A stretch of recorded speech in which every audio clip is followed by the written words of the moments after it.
Hey. Cool.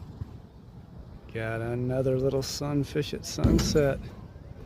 I haven't fished out here at what I'm calling Zora's Domain here in a little while. And nice to know the bluegill are still here. Again, perfect size for bait. They just keep hitting these flies one after the other. And they're hanging out by this algae. They really like to be by this algae. It's good cover for them, good food, so you can find them there. Tiny little black fly.